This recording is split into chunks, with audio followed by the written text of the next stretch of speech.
Hello friends, welcome to our channel once again. This video is just an example for participating in Youth Parliament competition.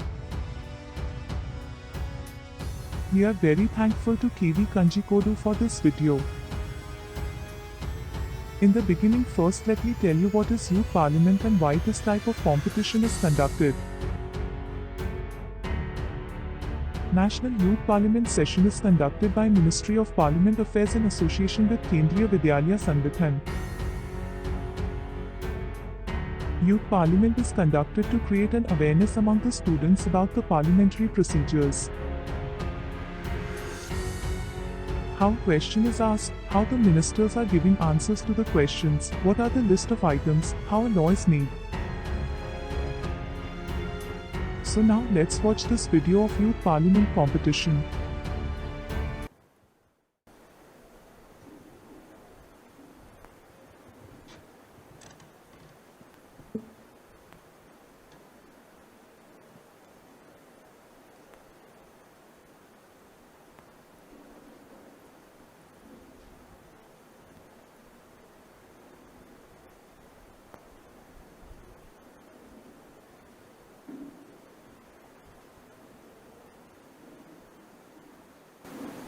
Honorable members, Honorable Speaker.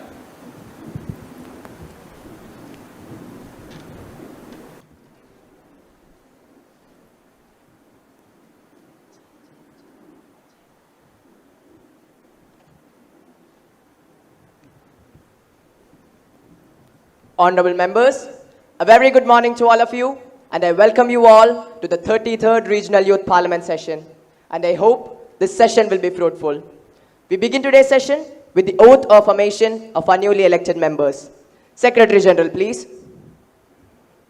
Srimati Nandita Dikshit, who stands elected from the Varanasi constituency of Uttar Pradesh, will now take the oath or affirmation.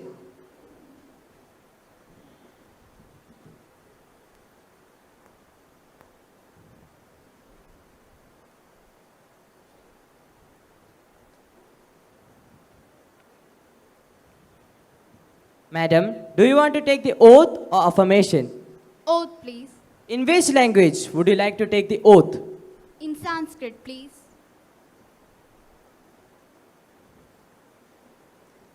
Aham.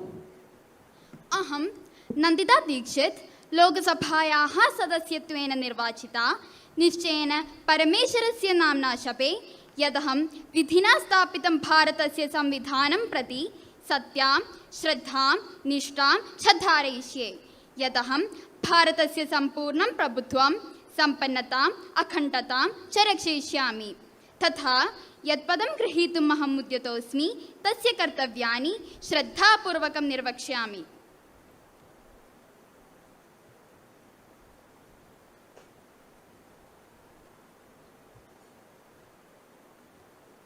Welcome, Nandita.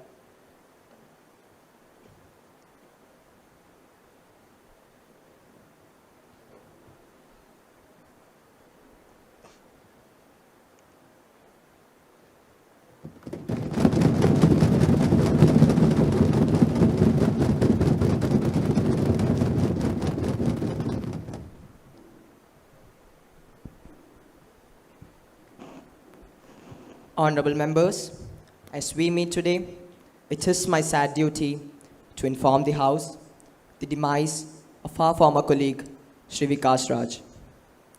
Shri Vikas Raj was an agriculturist by profession and an active social worker. He worked in the rural areas, devoting his time and energy for the welfare of agricultural laborers and the uplife of the backward classes and the downtrodden. He was the president of Mazdoor Sabha, Mirzapur.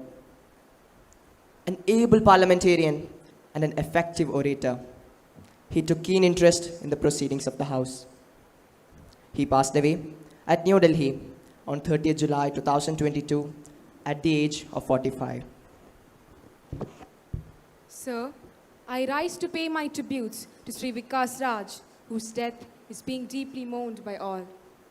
He was a young man who had a bright future ahead of him. His death is a true loss to our country. He was with us to the very last moment. He seemed well and happy. Hence, the shock of his death is all the more greater. I stand here with a soul full of gratitude and a heart in pain. Sir, I would like to extend my deepest condolences on behalf of my government and myself to the family. Sir, I associate myself with tributes paid by you and the leaders of the House. Sri Vikas Raj was a person who, because of his lovable nature, never annoyed anyone and was a person with a smiling face. वो अति शांत, सौम्य और स्पष्टवादी व्यक्ति थे। मैं और मेरे पक्ष के सदस्य महान सपूत श्री विकास राज की इस अकस्मात मृत्यु पर गहरा शोक व्यक्त करते हुए उन्हें श्रद्धांजलि अर्पित करते हूँ। Now, the House may stand in silence for a while to express our deep sorrow.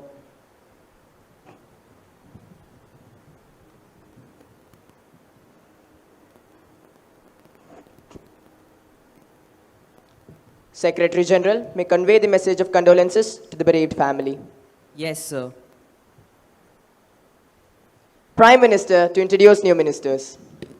So, it is my pleasure to introduce to you and through you to the House, my colleagues, the new ministers. Sri Ratan Verma, Minister of State of Communication.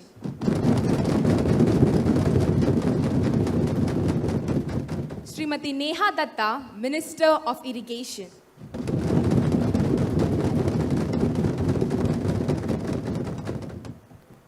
Now, let us begin with the question hour. Question number 101, Ms. Amrita Thakur. Speaker sir, question number 101. Will the Minister of Education be pleased to state, while the center's efforts in evacuating stranded Indians from Ukraine should be applauded, it is a matter of grave concern that more than 20,000 of the evacuees were students pursuing medical education in their country. What are the measures taken by the government to secure the future and life of these students? Honorable Minister for Education, please. Honorable Speaker, sir, there is no such provision in Indian Medical Council Act 1956 and National Medical Commission Act 2019 to accommodate these students. Honorable Speaker, sir, how can the government be unfair to these students in such a situation by just coding some rules? Isn't it high time to reconsider these rules? Member, please be seated. Minister, you may continue. Sir, as of now, all these students are attending online classes in various theory subjects. विदेशी चिकित्सा स्नातक licence नियम 2021 कहता है पूरा पाठ्यक्रम, प्रशिक्षण और इंटर्नशिप भारत के बाहर अध्ययन के दौरान एक ही विदेशी चिकित्सा संस्थान में किया जाएगा और चिकित्सा प्रशिक्षण और इंटर्नशिप का कोई भी हिस्सा भारत में नहीं किया जाएगा। Supplementary question, Mr. Advait Reddy. आदरणीय महोदय, यदि ये छात्र इसी तरह ऑनलाइन कक्षाओं लेते रहेंगे तो हो सकता है कि वे भारत में अभ्यास करने के लिए बिल्कुल भी योग्य ना हो। प्रैक्टिकल के बिना उन्हें अपना प्रमाण पत्र नहीं मिलेगा और किसी भी परिस्थिति में वे भारत में चिकित्सा का अभ्यास नहीं कर पाएंगे। And I am sure that none of us would be entertained by the prospect of being treated by a doctor who has not taken any practical classes. Mr. Advait, this is the question now. Please come to your point. Yes, sir. वे सब ये मांग कर रहे हैं कि उन्हें offline कक्षाओं और इंटर्नशिप में भाग लेने का अवसर दिए जाए। इस पर सरकार की क्या प्रतिक्रिया है? Honorable Minister, please. Respected Speaker, sir, the National Medical Commission provisions on online classes is as follows. Foreign graduates are allowed to undergo online classes in theory subjects only, supplemented by official practical and clinical training done at the medical university and its affiliated hospitals during the course of MBBS. They are also required to furnish certificate of successful completion for the same. Speaker Mahoday, वे हमारे अपने बच्चे हैं, देश का एक अभिन्न अंग है और देश उनकी शिक्षा और करियर की जिम्मेदारी से इनकार नहीं कर सकता। उनके लिए ऑनलाइन कक्षाएं, विशेष व्यावहारिक सत्र, शाम की कक्षाएं जब भी और जहां भी संभव हो आयोजित की जाएगी। However, considering the unprecedented nature of the situation, high-level talks are going on with the Ukrainian government and discussions have already started with the neighboring countries of Ukraine which are neutral in this war so as to accommodate the Indian students to complete their course in an effective way. Sir, concerns related to this issue shall be settled amicably and I am sure that there won't be any issues related to their career, degree or future. और माननीय member, इतना तो हम दावा कर सकते हैं कि जब तक हमारे सरकार यहाँ है आपको इसे सिर्फ ऑनलाइन कक्षाएं लेने वाले डॉक्टरों के पास जाना नहीं पड़ेगा। No more supplementary questions, please. Next question, question number 102, Ms. Srinidhi Sharma. Honorable Speaker, question number 102. My question to the Minister of Petroleum and Natural Gas. The price hike in the petroleum products within a short period of time is affecting the common people. What are the steps taken by the government in this regard? Honorable Minister for Petroleum and Natural Gas, please.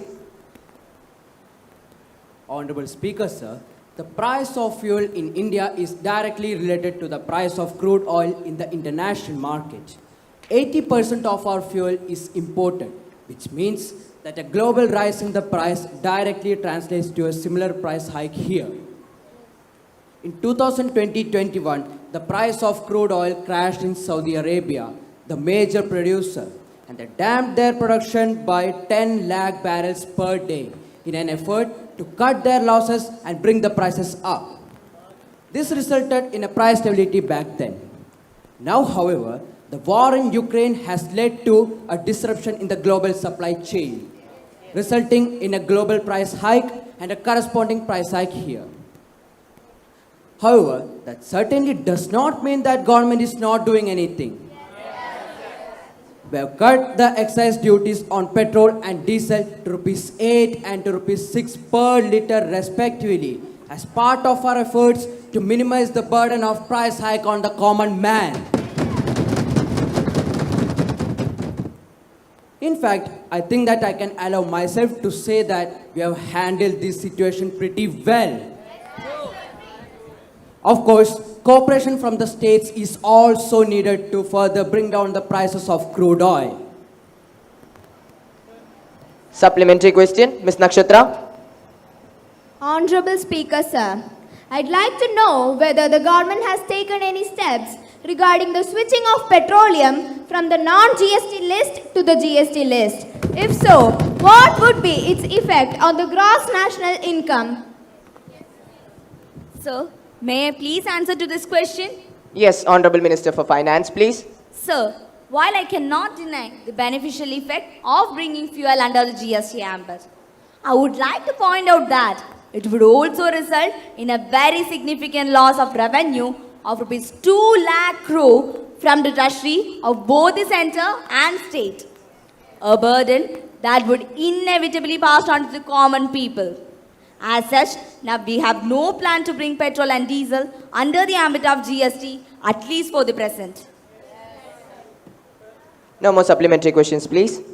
Next question, question number 103, Ms. Catherine George. Speaker, sir, question number 103. Will the Minister of External Affairs be pleased to state whether the government has planned or taken any measures to identify the unregistered individuals in the neighboring countries? If so, what are the details? Honorable Minister for External Affairs, please. Speaker, sir, the powers to identify and deport foreign nationals staying illegally in our country have been delegated to the state government and union territory administrations. All states are therefore advised to sensitize all the law enforcement agencies for taking prompt steps in identifying these illegal immigrants without any delay. The government is aware that it is essential to identify these illegal immigrants and keep an eye on their activities. We know We know that the detection and deportation of such illegal immigrants from Rakhine State is a continuous process. Supplementary question, Ms. Sitara. Speaker, sir, whether the government is planning to offer citizenship to refugees who have migrated to India. If so, the details thereof. Honorable Minister, please. Speaker, sir, as per our existing foreign policy, we are not going to offer citizenship to these refugees after considering various social issues. महोदय, अगर ऐसा है तो उन्हें रोकने के लिए कोई सख्त कार्यवाही क्यों नहीं लिया जा रहा? Member, please be seated. Minister, you may continue. Thank you, sir. The refugees, with their invalid credentials, engage in domestic violence and later become untrackable. Due to this, a sense of fear has been awakened among the public, resulting in various other law and order issues. Our government is already extending financial aid and moral support to that country. Speaker, sir, we Indians are known for our benevolence and charity. But in this case, after considering our present population density, it is impossible to accommodate these refugees. No more supplementary questions, please. Next question, question number 104, Ms. Gayatri Sumit. Honorable Speaker, sir, question number 104. Will the Minister of Environment, Forest and Climate Change be pleased to state whether Honorable Supreme Court ruling regarding the 1 kilometer eco-sensitive zone around National Park has been implemented? Have the repercussions it might have on the area been considered? If so, the details thereof. Honorable Minister for Environment, Forest and Climate Change, please. Honorable Speaker, sir, these ecologically sensitive zones are created to reduce the impact on climate change. Moreover, it is a part of NDC, Nationally Determined Contribution, which is in turn a part of the Paris Agreement, in which one of our aims is to increase the tree and forest cover area by 2030. I assure that there will be no forceful eviction of the inhabitants living in these areas. I would like to bring to the notice of the House that the Honorable Supreme Court has directed that the minimum width of the ecologically sensitive zones may be diluted in overwhelming public interest. But for that purpose, the state or union territory shall approach the Central Empowered Committee and my ministry, and both these bodies shall give their respective opinions or recommendations to the court. On that basis, the court shall pass appropriate order. Supplementary question, Mr. Adityan Raj. Sir, we would like to know what alterations the government plans to make in the implementation of the various projects pertaining to these areas in the wake of popular demands made by these residents. Honorable Minister, please. Sir, currently the case is under the consideration of the Honorable Supreme Court. The government will make a decision on this issue in accordance with the Honorable Supreme Court verdict. Supplementary question, Mr. Navneet Tushar. अध्यक्ष महोदय, क्या सरकार ने पश्चिमी घाटों के संबंध में डॉक्टर कस्तूरी रंगन रिपोर्ट को लागू करने के लिए कोई कदम उठाए हैं? यदि हाँ, तो उसका विवरण क्या है? यदि नहीं, तो इस विलंब का क्या कारण है? Honorable Minister, please. Sir Speaker, in order to follow a coherent and consistent approach in notifying the ecologically sensitive areas of Western Ghats, this ministry has been interacting with all the states of the Western Ghats regions at various levels. Efforts are being made to finalize the notification, taking into consideration the environmental concerns of the region and the suggestions or recommendations of the state governments concerned, keeping in view the conservation aspects and the developmental aspirations of the region. No more supplementary questions, please. Question number 105, Ms. Ananya Saju. Honorable Speaker, ma'am. Question number 105. Will the Minister of Women and Child Development be pleased to state what actions are taken by the government regarding the recent POXO cases that occurred in the country? We all know that Protection of Children from Sexual Offences Act came into existence in the year 2012. Madam, this is the questioner, so do come to your point. Yes, ma'am. Even after 10 years of its implementation, the number of cases are alarmingly increasing. The women too face such atrocities in their workplaces. What is the use of such laws which does not safeguard the safety and security of women and children? Honorable Minister for Women and Child Development, please. Honorable Speaker, ma'am. As per the data regarding the child abuse cases under the POCSO Act, the total number of cases registered in the year 2019 were 47,324. Whereas in 2021, the number of cases registered were 40,308. Therefore, it can be clearly seen that there is no increase in the number of cases registered under the POCSO Act. Madam, the opposition is deliberately manipulating the data to tarnish the image of the government. Honorable members, please remain silent. The minister may continue. Thank you, ma'am. Further, the Department of Ministry is also implementing a national scheme for the setting up of more than 1,000. I repeat, ma'am, more than 1,000 fast-track special courts for providing speedy justice to the victims of POCSO Act. Moreover, considering the paramount importance of the safety and security of women and children, the Cabinet has also decided to continue the scheme for 2 more financial years up to 31st March 2023 with a budgetary outlay of more than 1,000 crore rupees. Supplementary question, Mr. Arjit Raghavan. माननीय speaker महोदया, क्या सरकार संबंधित एजेंसियों और अदालतों के बीच बेहतर सहयोग सुनिश्चित करने के लिए कोई कदम उठा रही है? पॉक्सो मामलों के त्वरित और बेहतर निपटान के लिए क्या विशेष अभियोजकों को प्रशिक्षण दिए हैं? यदि हाँ, तो तत्संबंधी ब्यौरा क्या है और यदि नहीं, तो इसका क्या कारण है? Honorable Minister, please. Speaker, Madam, as per the information received, the NCPCR has taken many initiatives. Please let me complete. POCSO tracking portal का शुभारंभ 17 जुलाई 2022 को किया गया। ट्रैकिंग पोर्टल की परिकल्पना राष्ट्रीय कानूनी सेवा प्राधिकरण और एनसीपीसीआर के संयुक्त सहयोग से की गई है। The committee also organized various meetings at different regions of the country with an objective to build a comprehensive understanding on the implementation of the POCSO Act. Now the questionnaire is over. Madam. Yes, Ms. Ananya. Madam, I would like to raise a serious issue regarding the safety of our country.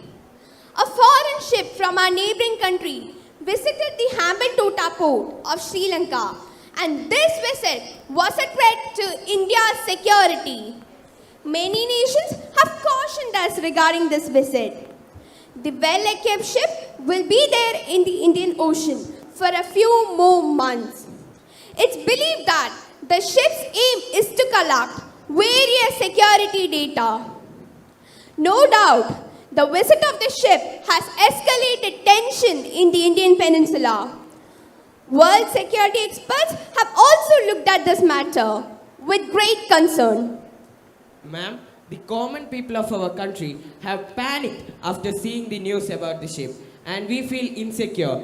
Ma'am, I want to know what action was taken by the government to monitor the activities of the ship.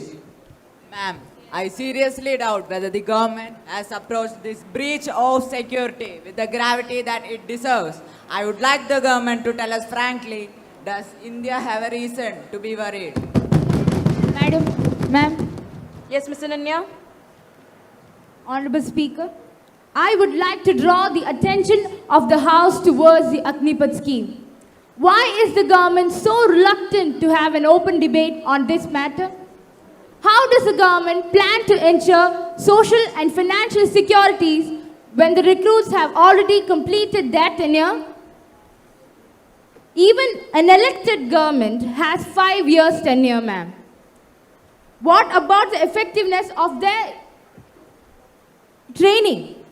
We are worried this scheme may reduce the operational effectiveness of the armed forces.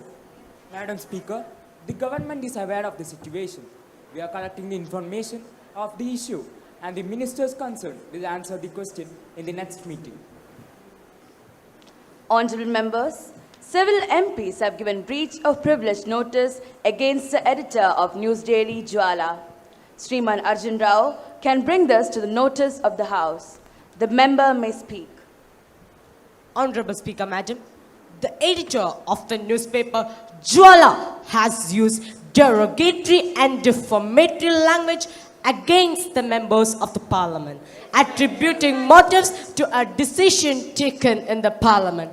This is against the parliamentary privileges, the rights and immunities enjoyed by the parliament as an institution and MPs in their individual capacity, without which we cannot discharge our functions as entrusted upon us by the Constitution.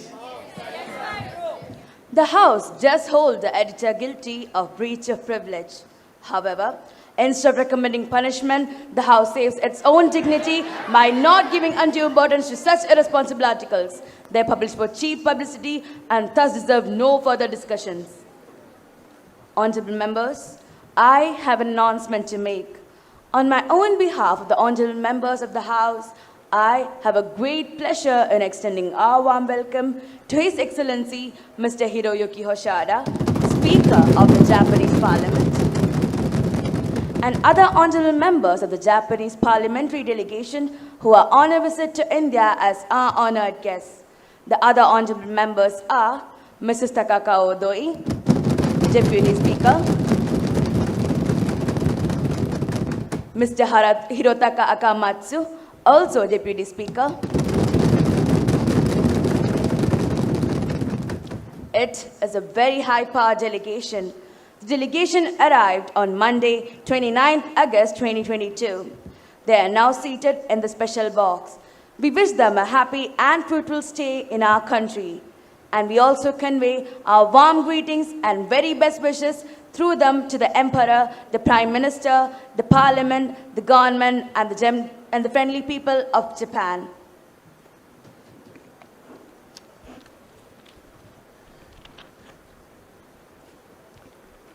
Secretary General, to report the message from the upper chamber of the Youth Parliament.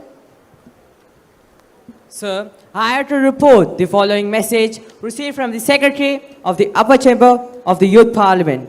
Is that the bill of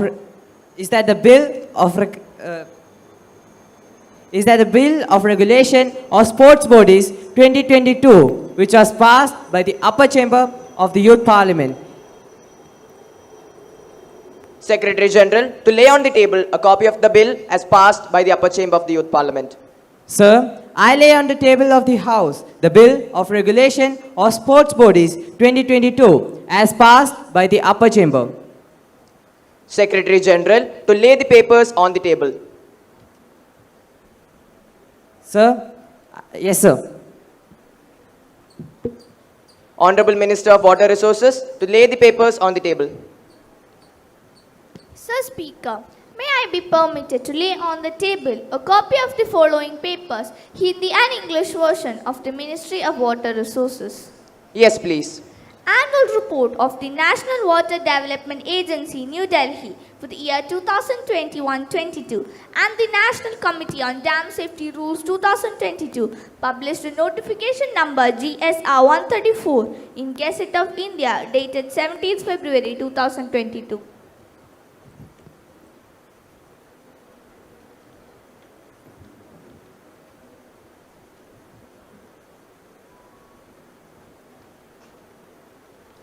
Now, let us take up the calling attention motion.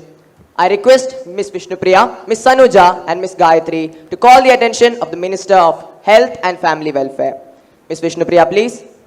Sir, I call the attention of the Minister of Health and Family Welfare to the following matter of urgent public importance and request that the Minister may make a statement thereon the situation arising out of food adulteration in the country and the steps taken by the government in this regard. Honorable Minister for Health and Family Welfare, please. Sir Speaker, the government is fully conscious of the injurious effect caused by the consumption of adulterated food by the consumers.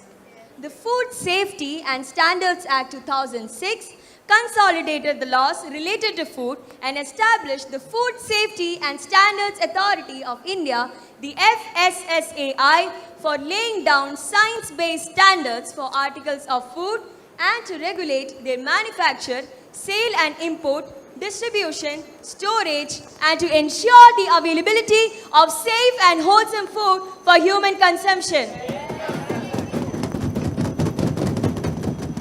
As per the Act, penalties or punishments shall be given to those who sell food not of nature or substance or quality demanded, substandard food, expired food items, food containing extraneous matter, and unsafe food for possessing adulterants.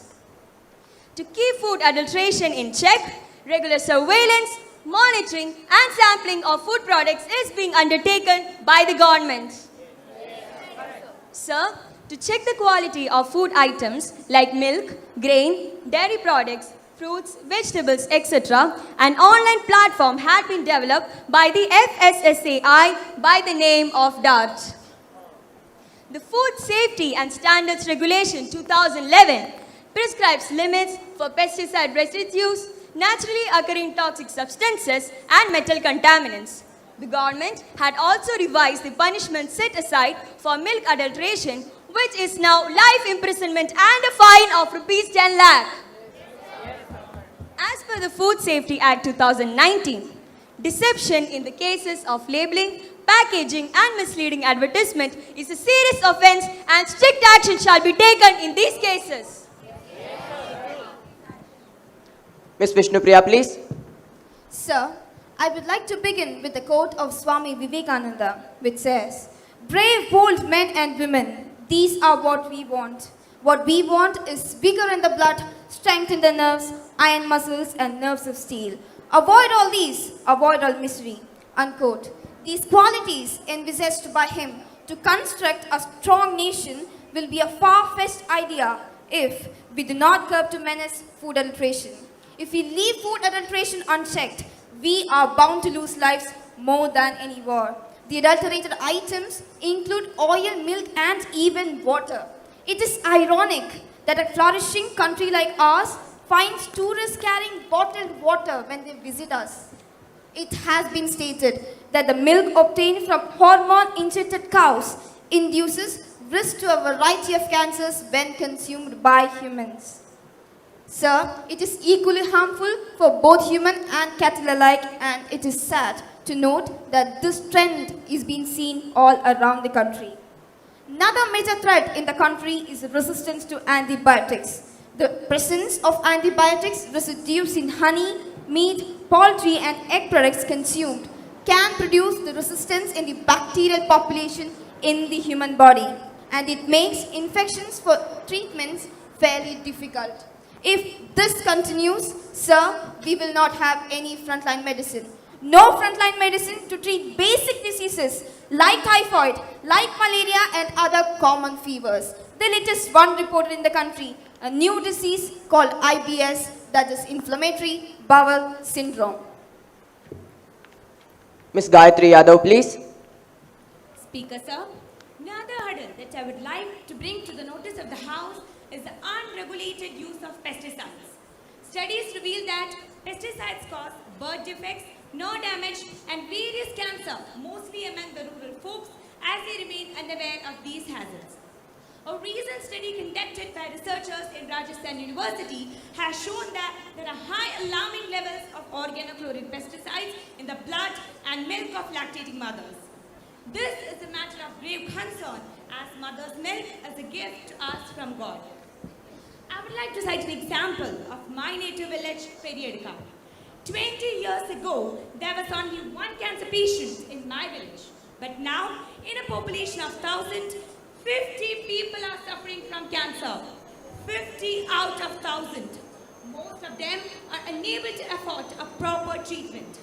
Speaker sir, this is the situation of my village. So you can imagine the situation of other villages that are not yet developed. This is now a national crisis with the number of cancer patients steeply increasing in our country. The highest number of cancer patients in India is detected from Kerala. I'm not exaggerating when I say that there is hardly any food that is left unadulterated. Statistics show that current laws are inadequate and the culprits are going scot-free with mega fines and small punishments. Adulteration is as good as poisoning the public and therefore strict laws should be there. Punishments given should be as severe as an attempt to murder cases and the adulterators should be booked under such provision. Miss Sanuja Sharma.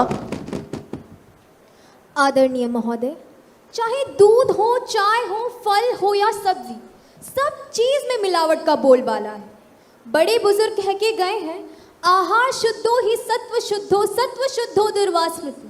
अगर आहार शुद्ध है तो हमारे देश की आधी से ज़्यादा रोग संबंधी समस्याएं तो यूं ही हल हो जाएगी। पर आज तो देश का ये हाल है, यहाँ भी मिलावट, वहाँ भी मिलावट, यहाँ तक कि खाने में भी मिलावट। जाए तो कहाँ जाए, खाए तो क्या खाए। मान्यवर, हर चीज़ में मिलावट है। फलों को जल्दी पकाने के लिए कैल्शियम कार्बाइड का इस्तेमाल किया जाता है, मांस मच्छी को ताज़ा रखने के लिए फॉर्मेलिन का, और मिर्च मसालों में तो सुडैंडेड मिलाया जाता है। अरे इस मिलावट के ज़माने ने तो जहर तक को नहीं छोड़ा। आजकल चूहों को चूहे मारने वाली दवाई दावत जैसे लगने लगी है। दूध की तो बात ही करना बेकार है। 70% दूध जो मार्केट में बेचे जा रहे हैं वो हाल ही में मिलावटी साबित किए गए हैं। मुझे किसी की कही हुई बात याद आ रही है कि हमारे देश में शरीर से निकलने वाले पदार्थों की जांच करने के लिए गली गली मोहल्ले में लेबोरेटरीज हैं। यहाँ तक कि घर घर में जाके सैंपल्स लेने की सुविधा है। पर मैं यहाँ पर उपस्थित मेरे प्रिय मित्र विधायकों से सवाल करना चाहूँगी कि क्या आप अपने क्षेत्र में उपस्थित किसी 4, ज़्यादा नहीं कह रही, केवल 4 फूड लेबोरेटरीज के नाम बिना कहीं देखे या बिना इंटरनेट के माध्यम से बता पाएंगे? Members, please maintain the order of the house. आदरणीय महोदय, मैं दावे के साथ कह सकती हूँ नहीं बता पाएंगे। मैं भी नहीं बता पाऊंगी। क्यों? क्या कारण है इसका? इसका यही कारण है कि हमारे देश में फूड लेबोरेटरीज की संख्या ही इतनी कम है। मान्यवर, अगर हमारे देश में कोई सक्षम फूड लेबोरेटरीज ही नहीं है तो हम इस मिलावटपन जैसी बड़ी समस्या का हल कैसे निकाल पाएंगे? अब मैं बात करना चाहूँगी एक्सपोर्ट क्वालिटी के बारे में। हम सभी ने कभी ना कभी तो ये नाम सुना ही होगा। क्या है ये एक्सपोर्ट क्वालिटी? वो क्वालिटी जो दूसरे देशों द्वारा खाद्य पदार्थों पर निष्कर्ष किया गया है। अगर हमारे देश की कंपनियां एक्सपोर्ट के नाम पर दूसरे देशों में बेचे जाने वाले खाद्य पदार्थों को बिना मिलावट के साथ बना सकते हैं, तो वही कंपनियां जब अपने देश की बात आती है, अपने लोगों पर बात आती है, तो खराब क्वालिटी के खाद्य पदार्थ क्यों बेचती है? इसका एक ही कारण संभव नहीं, इसका एक ही कारण है सख्त नियमों का अभाव।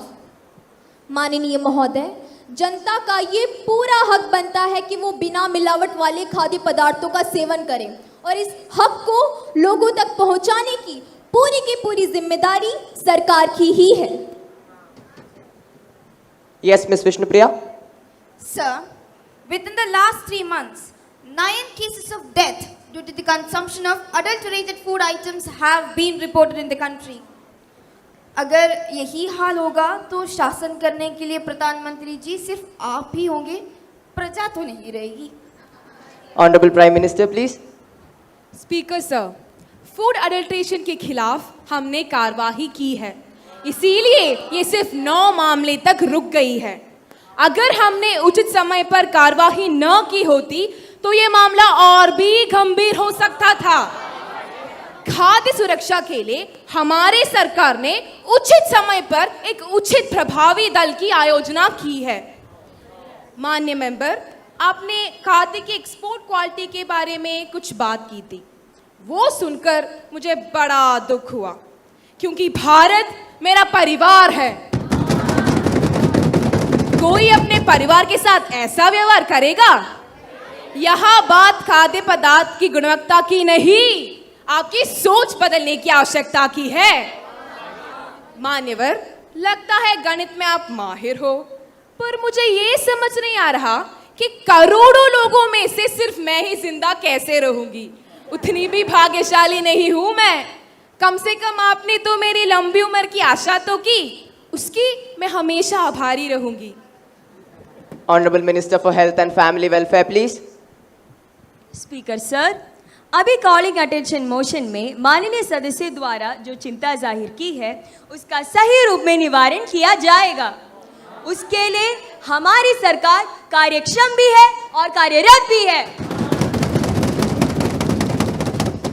सबसे पहली बात तो ये है कि माननीय सदस्यों ने जिसे थ्रेट के रूप में कहा है वो सरकार ने चैलेंज के रूप में ली है। एक बात हमें समझनी होगी कि जहाँ तक अडल्ट्रेशन या कंटामिनेशन को चेक करने का सवाल हो तो उसके नए नए तरीके और नए ढंग समाज में लोग उपयोग करते हैं। Sir, the government is fully aware that a mechanism has to be developed which is continuous, which is regulatory, which monitors and also finds ways and means to curb adulteration जो नए नए तरीके में मार्केट में implement हो रही है। मैं तीनों माननीय सदस्यों की चिंता को अपने साथ समावेश करती हूँ और सर आपके माध्यम से इस सदन को ये विश्वास दिलाना चाहती हूँ कि हमारी सरकार इसे सीरियसली मीट आउट करेगी, क्योंकि हाल ही में हमारी सरकार ने एक टास्क फोर्स गठित की जो सिर्फ 45 दिन में अपनी रिपोर्ट हाजिर करेगी और उन सजेशंस को हम पब्लिक डोमेन में डालेंगे ताकि हमें जनता का इनपुट भी प्राप्त हो सके। जब सरकार ने इसकी तरफ दृढ़ कदम उठाया है तो कुछ समझ के ही उठाया होगा, ऐसे ही नहीं जैसे हवा में तीर चलाने की बात हो। आदरणीय महोदय, धन्यवाद। Honorable Minister for Agriculture and Farmers Welfare to introduce the bill. Speaker sir, I beg to move for leave to introduce a bill further to introduce agriculture curriculum in National Education Policy 2022. Now the question is that leave be granted to introduce a bill further to introduce National Agriculture Curriculum in National Education Policy 2022. Those who are in favor will please say aye. Aye. Those who are against will please say no. I think the ayes have it, the ayes have it, the ayes have it. Leave is granted.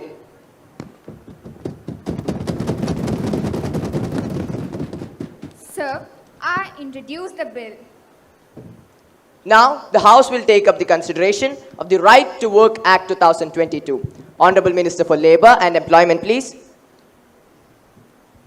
Sir, I beg to move the bill for guaranteed employment and payment for work in accordance with its quantity and quality, or the Right to Work Act 2022. The main clauses of this bill are ensuring secure livelihood to everyone. The program mainly focuses on youngsters between the age group of 18 to 35, among whom there is a higher rate of unemployment today even after being skilled and educated. They will be provided with jobs according to their skills and capabilities. The people of rural areas, especially the tribal categories who are socially and economically backward, are given special privileges and are provided with employment for the betterment of their lifestyle and to create stability to their family. 2. Adjusting the school curriculum accordingly for providing vocational training. Vocational training is under consideration to be started from the school itself. Skills and trainings are imparted to the most basic level of population, especially to those living below the poverty line. Along with that, after their school level training and education, they will be provided with course as for higher studies, which will help them in developing the skills which they have previously learned and also identifying and improving inherent entrepreneurial skills. Quality education will certainly create skilled and well-informed youth who would be better employable and can create business opportunities for others in both public and private sectors.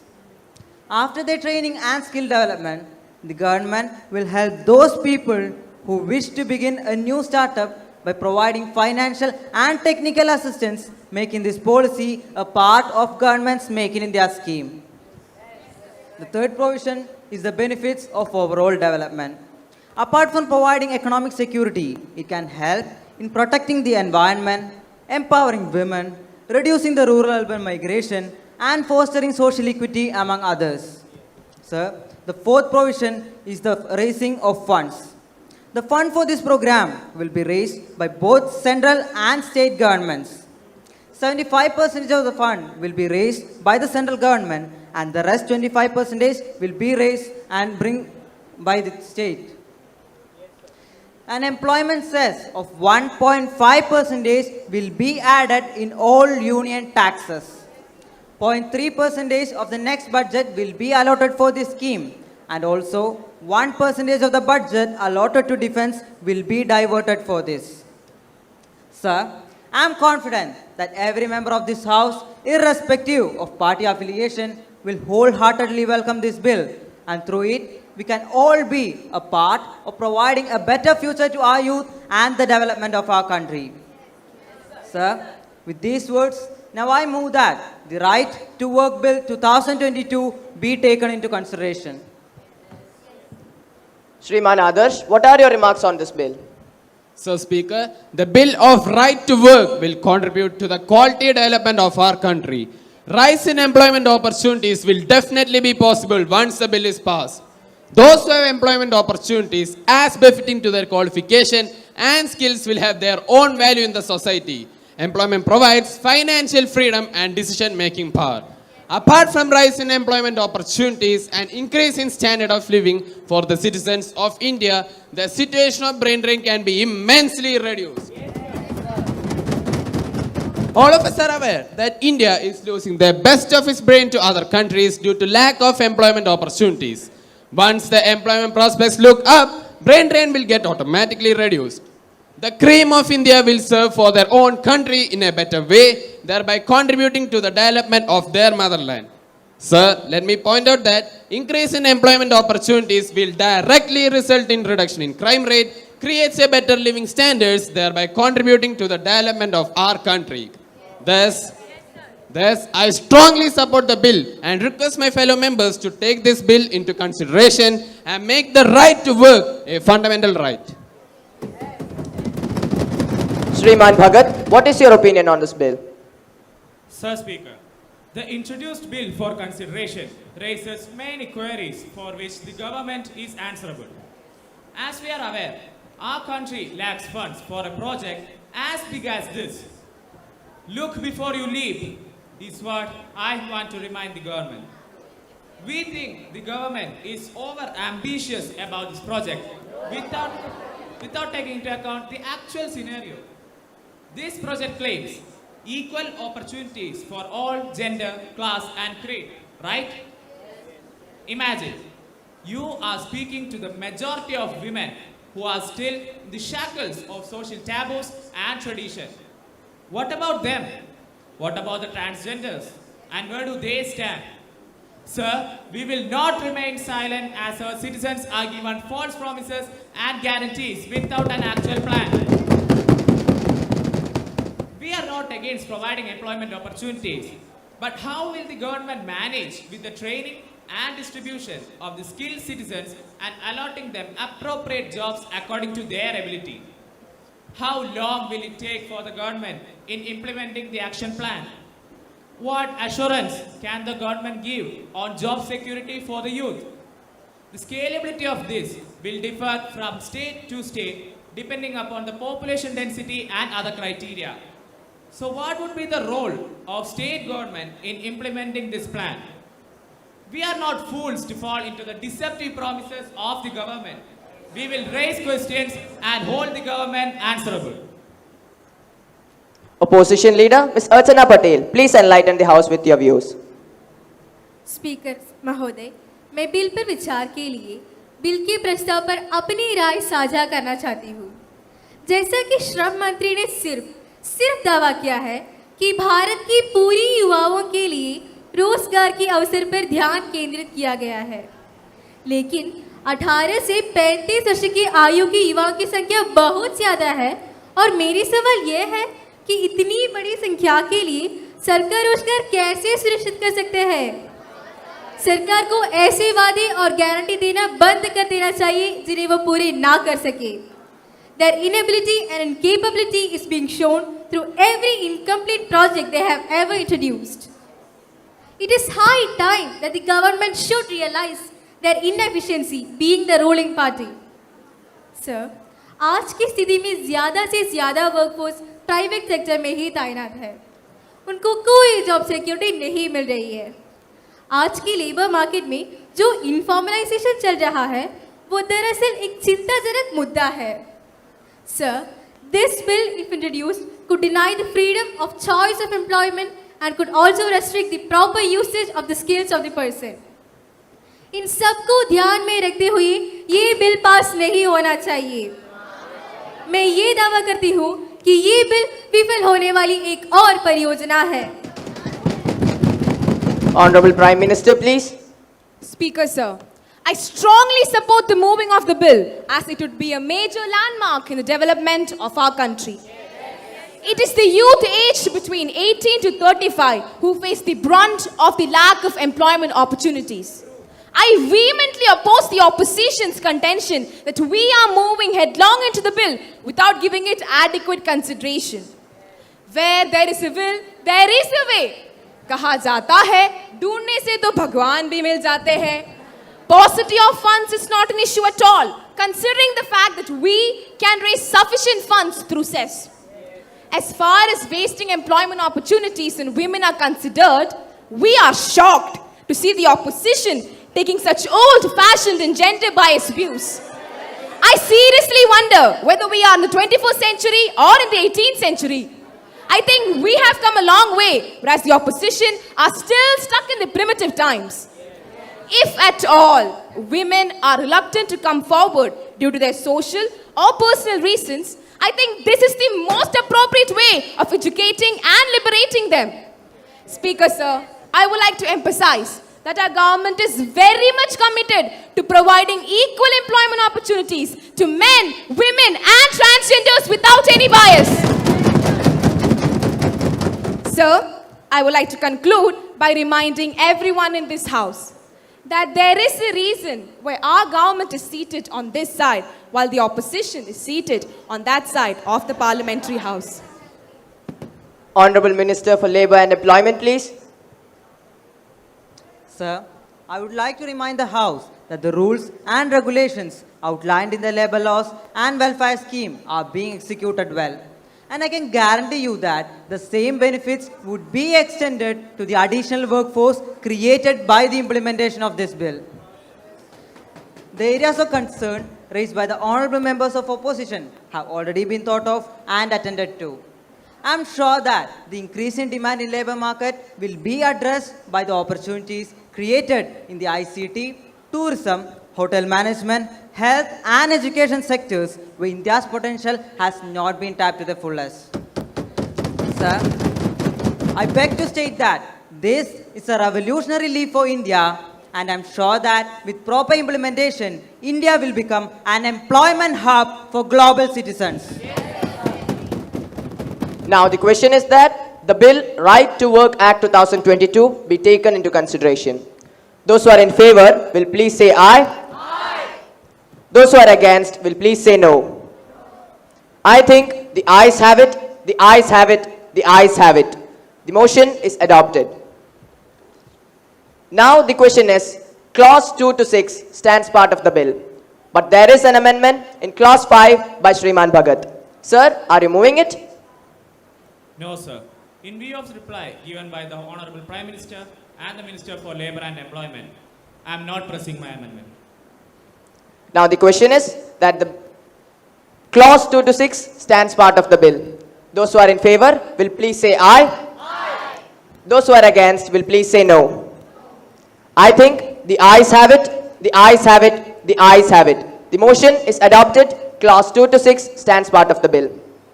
Now the question is, clause 1, the enacting formula and the title of the bill stands part of the bill. Those who are in favor will please say aye. Aye. Those who are against will please say no. I think the ayes have it, the ayes have it, the ayes have it. The motion is adopted. Honorable Minister for Labour and Employment, please. Sir, I move the bill be passed. Motion moved that the bill be passed. Those who are in favor will please say aye. Aye. Those who are against will please say no. I think the ayes have it, the ayes have it, the ayes have it. The motion is adopted, the bill is passed. The House is adjourned to meet again tomorrow at 11 a.m.